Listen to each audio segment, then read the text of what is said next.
Whoa, Leo, you okay? Yeah. Didn't want to unleash that germ bomb all over your couch. Being polite.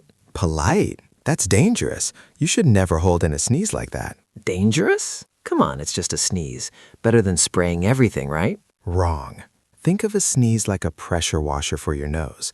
When you clamp it shut, all that force, we're talking air at 100 miles an hour, has to go somewhere. It blasts backwards. Backwards? Where to? Into your ears, which can cause an infection or even rupture an eardrum. Into your sinuses, packing bacteria back in and causing a worse infection. It can burst tiny blood vessels in your eyes or nose.